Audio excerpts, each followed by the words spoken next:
Selamat pagi pemirsa, kembali lagi bersama saya Dede Fitriani dalam Fokus Berita Pagi mengenai laporan pembelajaran public speaking. Senin pada tanggal 27 April telah dilakukannya presentasi secara individu di kelas BKI Nande, yang dimana presentasi individu tersebut dipilih secara acak oleh Pak Adi yang terdiri dari 3 orang, yaitu yang dimulai oleh Nida Gaida Nabila, lalu yang selanjutnya oleh Ahmad Latif, dan yang terakhir oleh Muhammad Azka Nabhan.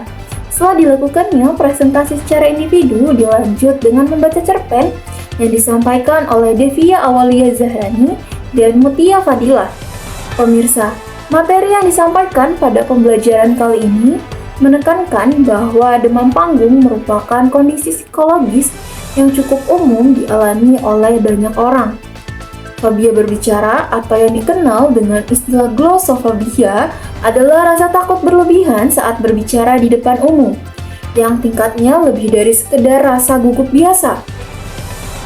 Memasuki pembahasan pertama, yaitu mengenai pengertian dan fenomena demam panggung. Dijelaskan bahwa sekitar sebagian besar orang dewasa pernah mengalami kondisi seperti ini.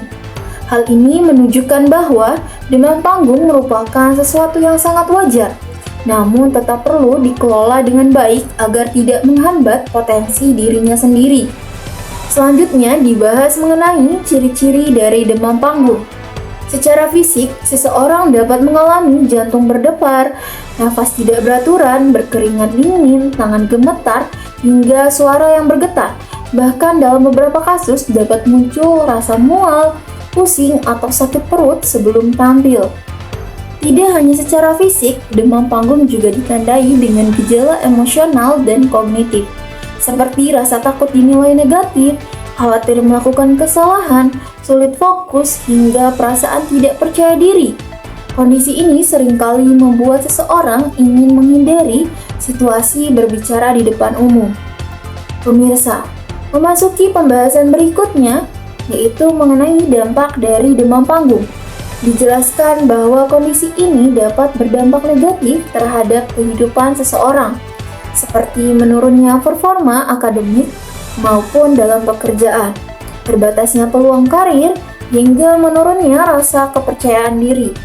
Bahkan dalam jangka panjang dapat memicu kecemasan sosial. Selanjutnya, dibahas mengenai penyebab demam panggung.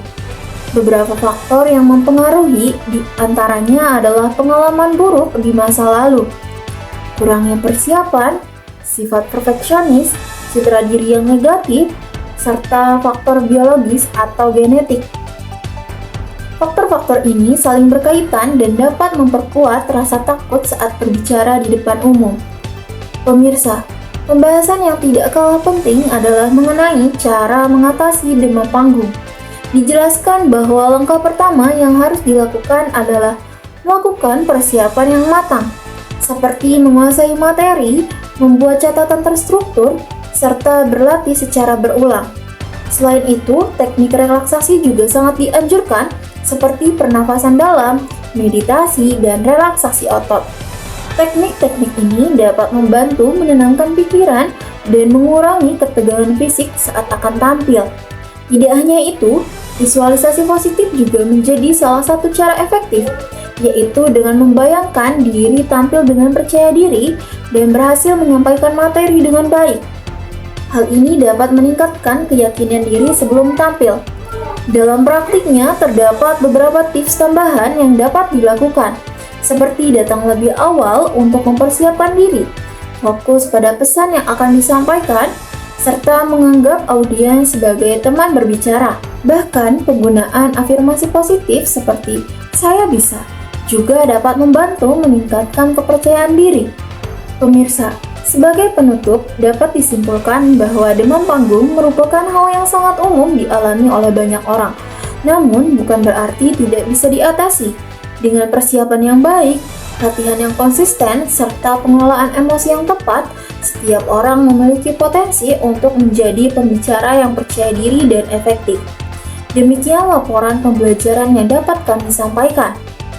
Semoga informasi ini dapat memberikan wawasan serta motivasi bagi kita semua untuk lebih berani dalam berbicara di depan umum. Saya Dede Fitriani pamit undur diri. Terima kasih atas perhatian Anda. Sampai jumpa pada laporan pembelajaran berikutnya.